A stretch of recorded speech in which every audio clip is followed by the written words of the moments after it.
우리 옆에 계신 분들과 인사 한번 나눠볼까요? 오늘은 그 생명이라는 주제에 맞춰서 여러분은 귀한 생명입니다. 당신은 귀한 생명입니다.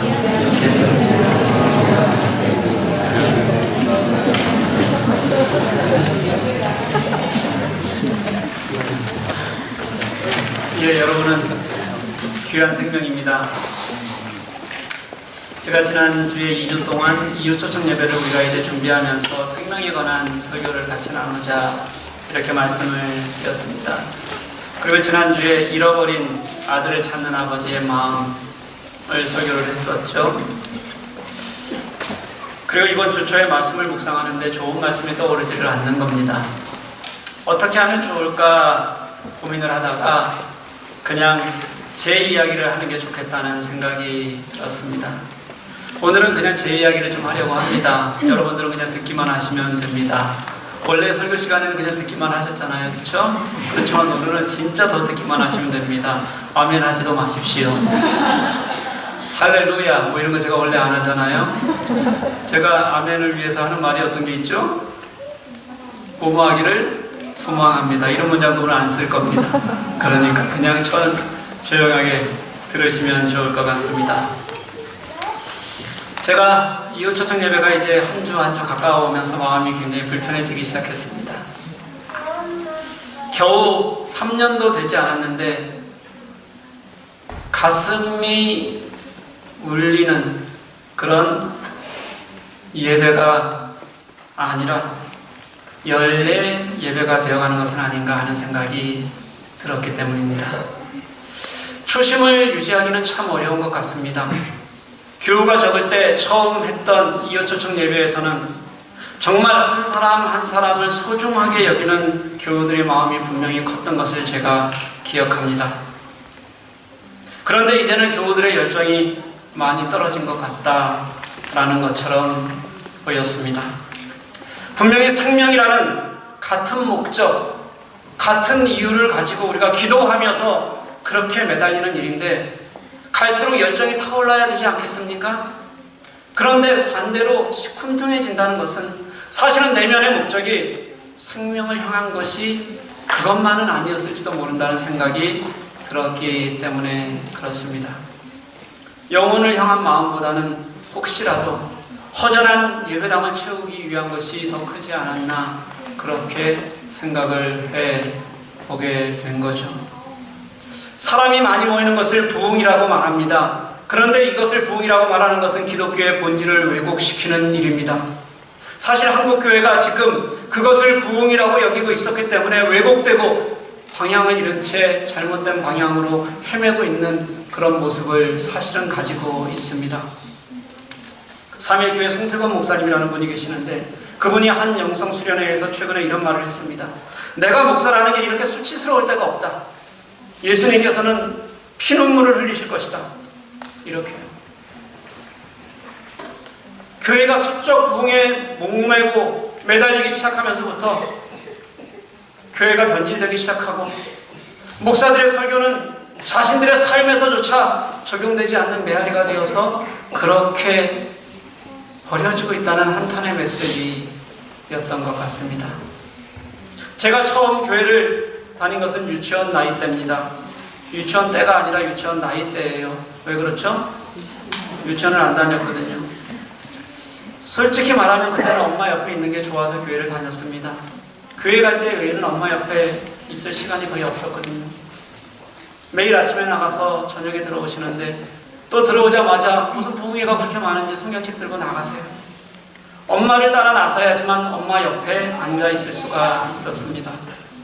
그때 막내는 저보다 3살이나 어려서 쫓아다니기가 어려웠었기 때문에 저희 누님이 막내를 봐야 됐었고 그래도 저만 그 덕분에 엄마를 따라 나설 수가 있었습니다.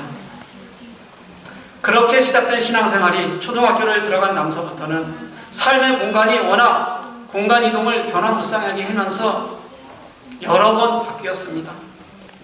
진짜 책가방과 옷 몇 개만 들고 여기저기 이사를 다녔어요. 제가 어느 새로운 집 앞 문 앞에 딱 서 있으면 어김없이 제 등에는 책가방 하나가 메어져 있고 그리고 제 손에는 옷 몇 개 든 가방 하나가 들려 있었습니다.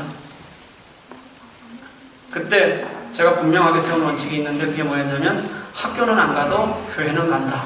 이거였어요. 멋지지 않습니까? 여러 감는 거고요. 사실은 이것은 원칙이 아니라 자연스레 그렇게 된 겁니다. 왜냐하면 학교는 누군가 데리고 가서 교장 선생님 만나야 되고 서류 떼다 줘야 되고 이런 과정이 필요했었는데 그걸 제대로 도와줄 사람이 없었어요. 그런데 교회는 그냥 어디 있는지 보고 혼자 걸어만 가면 늘 문이 열려져 있었습니다. 그리고 교회는 진짜 내가 조금만 잘하려고 노력하면 전도사님이나 선생님들로부터 바로 칭찬받고 친해질 수가 있어서 교회 생활이 너무너무 즐거웠기 때문에 자연스럽게 나는 무조건 교회는 간다. 그렇게 생각하게 된 거였습니다. 그러다가 초등학교 5학년 때 겨울에 다시 한번 이제 제 고향 땅에 정착을 하기 시작하면서 교회는 제게 독서실이고 그리고 놀이터고 그리고 제 삶의 안식처가 되었습니다. 그렇게 교회가 저의 삶의 진짜 중심이다 보니까 중고등학교를 다니면서도 지나면서 당연히 열심을 냈고 그러다 보니까 너무도 자연스럽게 신앙을 하겠다는 생각을 하게 되었던 것 같습니다. 영혼에 대한 사랑 같은 거요? 그때 제게는 그런 영혼을 보는 눈이 없었습니다. 물론 예수님이 너무 좋았어요.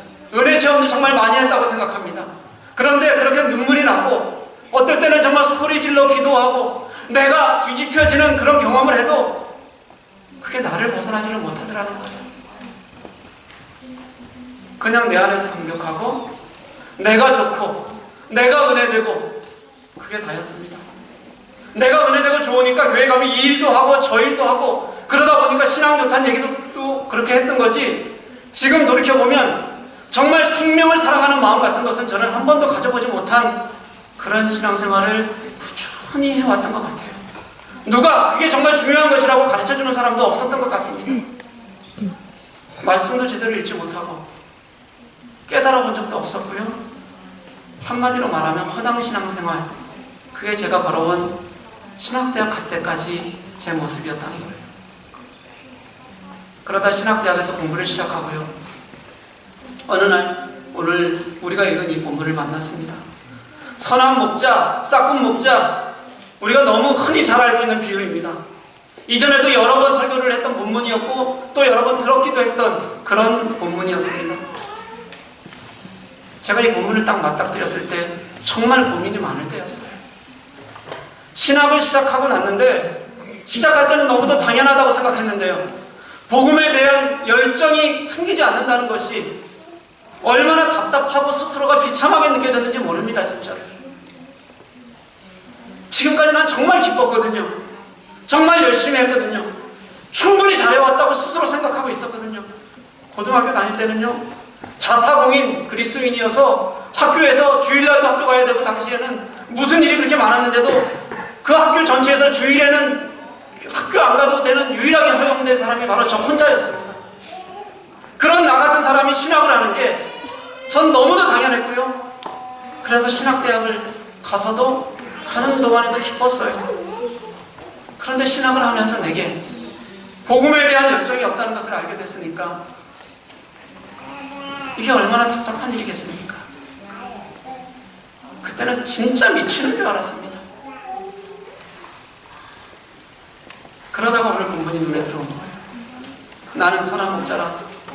나는 내 양을 알고 양도 나를 아는 것이 아버지께서 나를 아시고 내가 아버지를 아는 것과 같다. 나를 아신다고 하더라고요. 내가 예수님을 안다고 합니다. 분명히 딱 사로잡히는 느낌은 있는데 그래도 잘 모르겠는 거예요. 내가 예수님을 안다는 것이 무엇인지, 예수님이 나를 안다는 것이 도대체 무엇인지, 당신이 나의 무엇을 알고 있다는 것인지, 이게 도대체 무슨 말인가 뚫어져라 쳐다만 봤어요. 계속. 그러다가 가슴이 먹먹해지는 것을 느꼈습니다. 여러분 그런 거 아십니까?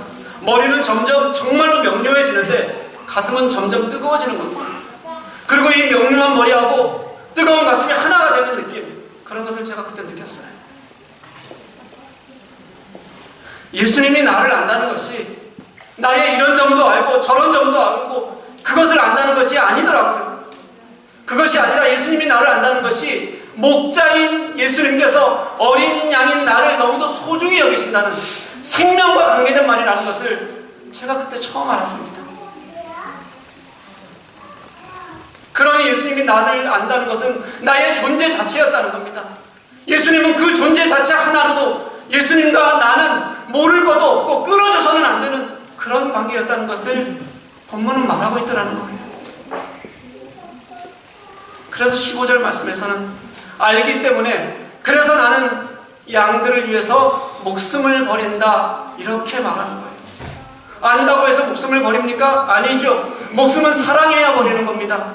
목숨은요, 그 존재의 가치를 이해해야 버리는 겁니다. 그리고 목숨은요, 그 존재의 가치가 내가 목숨을 버릴 만큼 크다고 느껴져야지, 그래야 버릴 수 있는 게 목숨 아니에요? 그러니까 나를 안다는 것은요, 내 생명의 가치를 안다는 것이고, 나를 그만큼 사랑하신다는 거였고요, 그 생명을 위해서 목숨을 버리신다는 것과 동일한 말이라는 것을 제가 그때 처음으로 깨달았어요. 왜 성경에서는 목자와 양 사이를 안다라는 말을 자꾸 넣어두시는지 그때 제가 그것을 보고 정말 감격하지 않을 수가 없었습니다. 사랑하는 교회 여러분, 오늘 본문의 안다는 것은요, 소유권의 문제입니다. 그냥 나의 이것도 알고 작은 것도 안다, 이런 말씀을 하시려고 하신 것이 아니었다는 거예요. 예수님이 여러분들을 안다는 것은 여러분이 예수님의 소유라는 겁니다. 그 소유를 갖겠다는 것이 아니라 그 존재의 가치를 예수님께서 만드셨다는 의미예요. 그래서 사랑하시겠다는 거고요, 우리를 살리고 이제는 나 홀로 버려두지 않겠다는 의미입니다. 그래서 양을 위해서 목숨을 버리신다고 15절 하반절에 분명하게 말씀하신다는 거예요. 이건 수사가 아니라 예수님의 삶의 역사입니다. 그걸 알고 나니까 정말 가슴이 뻥 뚫리고 그 자리에서 눈물이 났어요. 그런데요, 그게 만약에 그냥 거기서 또 그쳤다면 저는 또 그저 그런 고민을 하다 말았을 겁니다. 나를 진짜 사랑하시는 하나님의 은혜요, 저 그전에도 정말 많이 느꼈었거든요.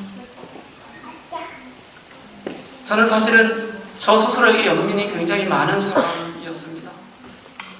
정말 악착같이 살아내려고 노력하면서 내가 이것을 속에 두는 것보다는 그 연민을 밖으로 드러내는 것을 창피하게 여기지 않았을 뿐이지 정말 연민이 많은 사람이었어요. 1년 내내 체육성금 1,000원을 못 내고 지적받으면서도 당당하게 고개 쳐들고 다닐 수 있었던 아이, 전교생 1,500명 중에서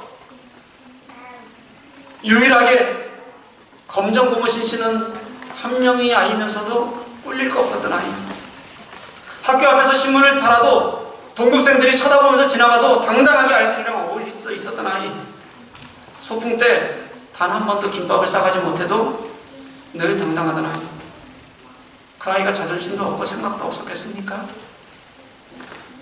그런 것이 아니라, 그게 다 아무렇지도 않아서가 아니라요, 순간순간마다 자기 연문에 휩싸이는데도 너무 속이 상해도 그래도 그걸 내가 이겨내겠다, 이기기 위해서는 더 당당해지는 수밖에 없다, 고개 빳빳이 들고 내가 하고 싶은 얘기 다 하고 살았기 때문에, 그래서 그 아이는 그걸 견디는 거거든요. 그러니 그 속에 얼마나 자기 연민이 강했겠습니까?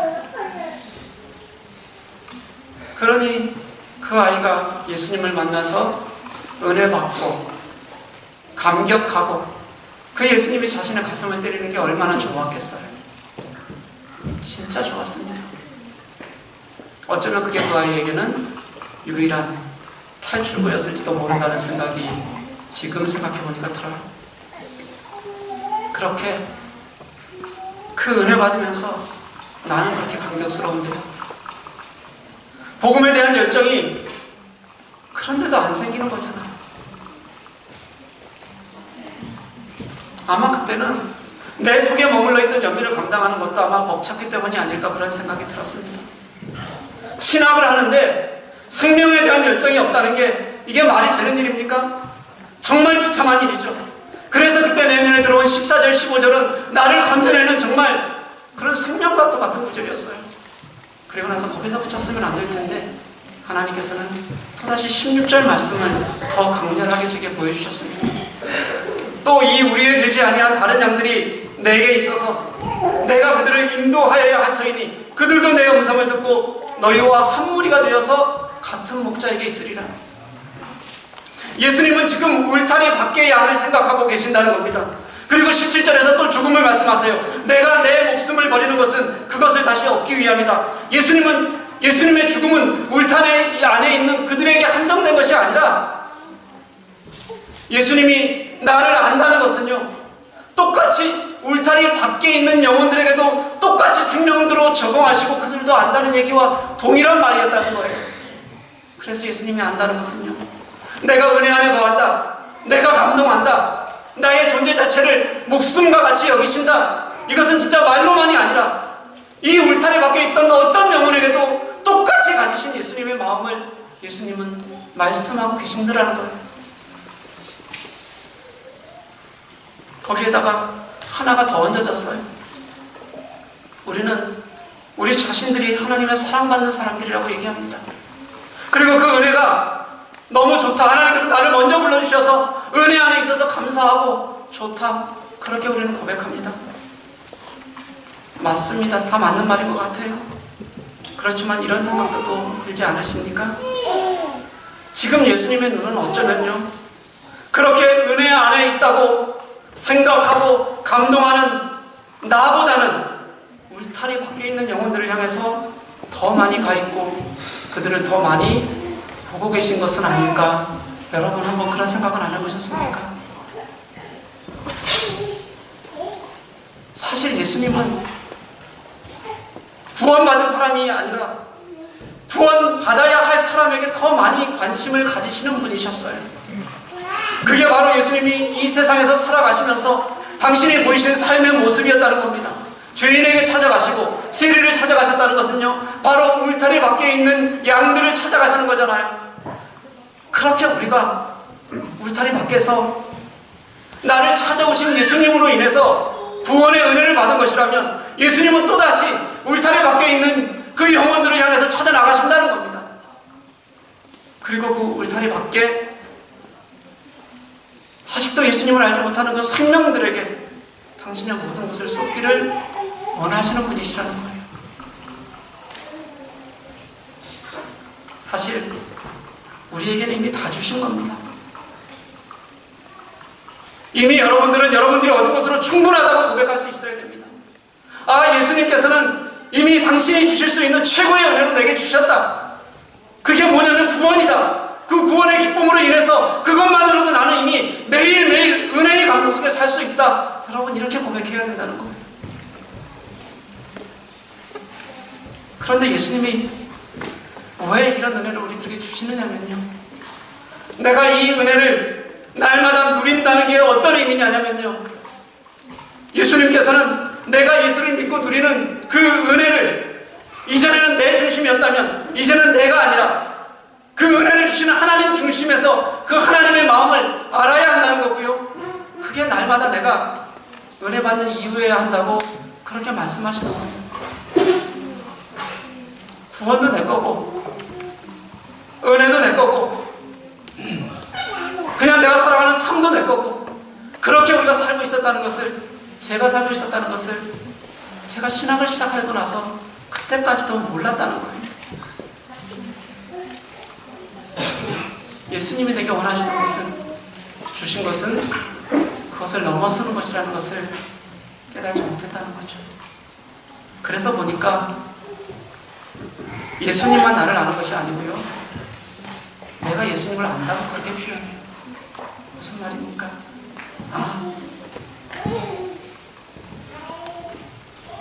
예수님이, 내가 예수님의 존재를 알고 있다는 것은요, 내가 예수님의 은혜를 그만큼 많이 느낀다는 것이고요, 내가 그분의 마음을 알아야 된다는 의미와 같다는 거예요. 그분이 가진 영혼에 대한 그런 생명에 대한 갈망과 기대와 소원을 은혜 받았다고 생각하는 내가 똑같이 품어야 하는구나, 그렇게 말씀하시는 것과 이것은 동일한 말이라는 겁니다. 이렇게 가슴 또렷하게 이런 예수님께서 주시는 음성이 제 가슴속에 감동으로 찾아왔어요. 아, 진짜 이게 예수 믿는 거구나. 이게 예수님을 제대로 믿는 거구나. 그렇게 가슴이 뜨거워지고 좋더라고요. 그러면서 생명에 대한 기대가 살아나고, 그때부터 복음에 대한 열정도 하나하나 갈수록 더 깨달아가게 하시고 느끼게 하시고, 그렇게 내 삶 속에서 만나게 해주시는 예수님을 인해서 기뻐하며 살아가게 됐습니다. 제가 눈을 뜨면 생명에 대한 기대를 갖게 하세요. 그리고 생명을 바라보게 하시고, 그리고 그 생명을 바라보는 눈에 감동과 은혜를 더하시는 것을 날마다 경험하게 됩니다. 사랑하는 교회 여러분, 하나님이 저를 우리 교회를 섬기도록 이곳에 세우셨습니다. 처음 교회를 시작할 때 정말 한 사람이 귀했습니다. 한 사람이 문을 열고 들어올 때 정말 감동되고 기뻤어요. 그런데요, 그 마음을 저는 생명을 향한 사랑이라고 말은 해왔지만, 스스로도 분명히 그렇게 꼭 믿어왔지만요, 혹시라도 비어있는 자리가 허전해서 그러진 않았는지 저도 한번 돌아보게 되었습니다. 오늘 말씀을 준비하면서 분명하게 한번 점검해 보아야겠다 다짐하면서 정말 조금도 제 입장이 아니라 하나님 입장에서 한번 저를 찔러보았습니다. 고백할 수 있습니다. 진짜 한 영혼에 대한 사랑도 있고 갈망도 제게 있고, 그런 갈망하는 마음 그때나 지금이나 변하지 않았습니다. 제가 정말 많이 힘들고 지쳐도요, 말씀이 귀하다고 여기는 누군가가 있다면 누구 한 사람이라도 말씀 붙들고 나누고 싶은 마음은 그때나 지금이나 동일하게 똑같이 그대로입니다. 그런데 솔직하게 고백하자면 제게도 가슴 움켜쥐는 2년 전의 영혼에 대한 그 감동이 그대로 똑같이 있는 것은 아닌 것 같았어요. 저조차도 제 꼴을 모르는 그런 바보인 겁니다. 그래서 여러분들에게 계속해서 말하는 그 영혼에 대한, 생명에 대한 갈망을 갖자는 것은 사실은 저를 다그치는 말이기도 하다는 겁니다. 이번에 저 스스로를 이렇게 다그쳐 오면서 회복하게 하시는 하나님, 그 하나님을 다시 한번 은혜로 바라볼 수 있게 되었습니다. 그래서 다른 것은 놓쳐도 생명의 기대는 놓지 말자, 변하지 말자, 이런 마음으로 생명 하나하나를 다시 보게 하시고 돌아가게 하시는 하나님이 너무 저는 고맙고 감사합니다. 목회자는요, 하나님의 영에 사로잡힌 설교자가 되어야 합니다. 제가 그렇게 하려고 매주 정말 부단히 노력하지만 또 간혹 그렇게 되지 않을 때는 늘 가슴이 아파야 합니다. 내가 그런지 아닌지 스스로 돌아볼 수 있어야 된다는 거죠. 하나님은 멋진 한 편의 설교보다는 생명을 품은 한 사람의 설교자를 하나님은 더 기다리고 계시는 것을 저는 분명히 압니다. 종교개혁이 가능했던 것은 환경이 잘 마련되어서가 아니라 하나님은 그 환경도 만드시지만 그것보다는 그 개혁가들의 마음속에 하나님을 향해 불타오르는 열정과 열망을 주셨기 때문에 가능했던 것이고, 잃어버린 영혼을 향해서 가지는 간절함이 그들에게 있었기 때문에, 목자의 심정이 있었기 때문에, 죄악된 그 시대를 품고 기도하는 마음이 그들에게 있었기 때문에, 눈물로 회개하는 마음이 있었기 때문에 그래서 가능했다고 저는 그렇게 확신합니다. 이것은 제가 놓치지 말아야 될 영역이라고 그렇게 생각해요. 이런 마음을 오늘 이 자리에서 다시 한번 고백하게 하시는 하나님이 계셔서 행복합니다. 이제 제가 어디선가에서 어디서든 저는 마지막 설교를 해야 된다면 저는 영혼의 가치에 대한 소중함을 말할 것이라고 이번 설교를 준비하면서 분명히 다시 한번 다짐했습니다. 그전에는 어디가를 떠나와야 될 때는 좋았던 시간을 회고하고 멋진 시간을 회고했다면 이제는 생명의 가치에 대해서 저는 말해야 된다고 그렇게 고백하게 됩니다. 내게 주셨던 정말 나를 구원케 하시는 그 은혜는 이제 제 속에서요, 생명을 너무 간절히 원하시는 예수님을 아는 도구로만 그렇게 저는 사용할 겁니다. 이 시대의 생명을 품고 눈물로 회개하는 그런 가슴이 떠나지 않도록 늘 기도하며 소망할 생각입니다. 사랑하는 교회 여러분, 여러분 울어보셨습니까? 아파서 울어보셨죠? 속상해서 펑펑 울어보신 적 있으시죠? 가진 게 없어서 그래서 울어보신 적도 있으실 겁니다. 일이 너무 안 되고 힘들어서 그래서 여러분들 울어보신 적도 있으실 겁니다. 나 스스로에게 연민하고 고통스러워서 울어보신 적도 분명히 있으실 겁니다. 그런데요, 여러분 다른 영혼을 위해서 울어보셨습니까? 혹시 내가 모르는 영혼을 위해서 여러분 울어보셨습니까? 내가 알고 있는 또 다른 영혼 때문에 여러분 목 놓아 울어보신 적 여러분 있으세요? 여러분 은혜 누리십니까? 내 것이라고 누리고 주시니까 좋다고 누리고 어떨 때는 너무 커서 벅차서 감동하면서 누리고 여러분들 그렇게 은혜를 누리실 겁니다. 그런데 그 은혜가 다른 이들을 향한 마음으로 여러분 열리는 것을 경험해 보셨습니까? 그 내가 받은 은혜가 하나님께서 다른 영혼과 함께 나누시라는 하나님의 말씀으로 기대와 갈망으로 여러분 마음에 찾아오게 하시던가요? 그 영혼이 내 은혜를 함께 소유하고 싶어하는 마음인 것을 여러분들 깨달아지시던가요? 여러분들의 은혜가 생명을 품는 은혜였는가 그렇게 묻고 있는 겁니다. 사랑하는 교회 여러분, 여러분들을 사랑합니다. 그리고 여러분들 축복합니다. 여러분들 마음속에 뜨거운 은혜가 살아있었으면 좋겠어요. 그리고 그 은혜의 감동들이 여러분 속에서 예수님의 마음이 될 수 있었으면 좋겠습니다. 그래서 지금도 예수를 모르는 사람들 또는 상처받아서 울타리 밖에서 떠도는 다른 영혼들을 향해서 여러분들의 마음이 열리고 그리고 그들을 위해서 주님의 마음으로 기도할 수 있었으면 좋겠습니다.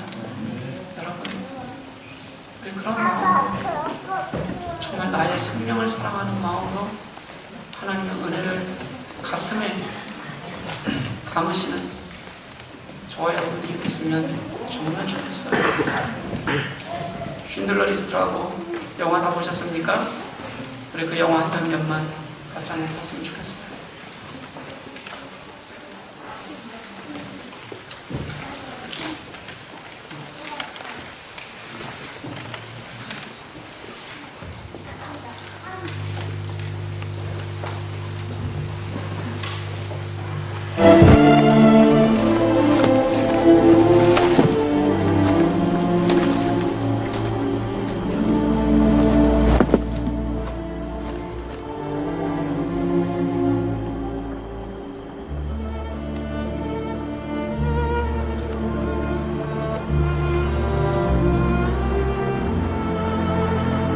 Hebrew from the Talmud. It says, whoever saves one life saves the world entire.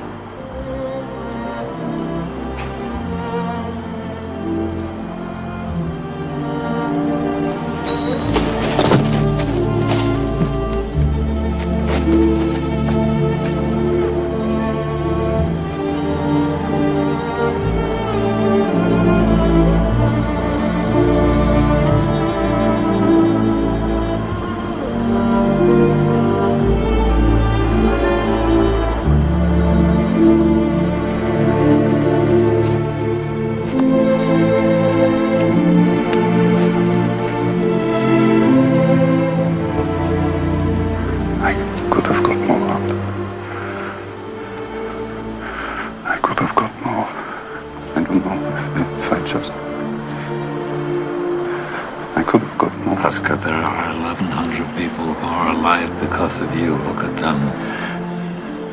If I made more money,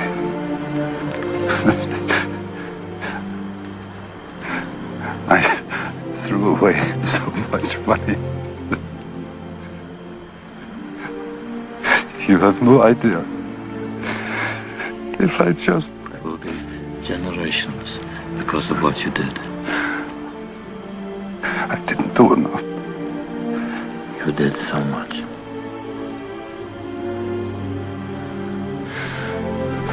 This car. Kurt would have bought this car. Why did I keep the car? 10 people right there. 10 people.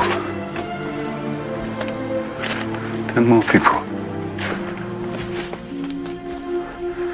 This pin. 2 people. This is gold. 2 more people. He would have given me 2 for it. At least 1. He would have given me 1. 1 more. 1 more person. Person stand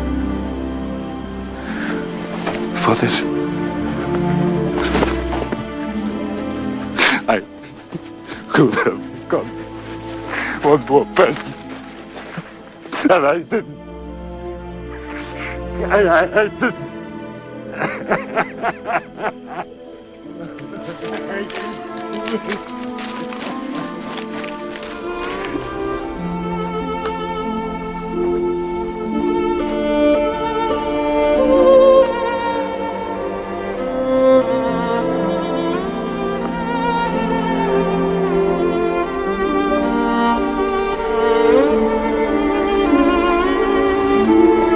같이 찬양하시겠습니다. 나의 기도하는 것보다 우리가 하는 것보다 하나님은 더 이루실 분이십니다. 여러분이 마음 가지고 기도하시고 생명을 품으면 하나님께서는 분명히 더 이루시는 분이심을 기대하며 함께 찬양하십시다.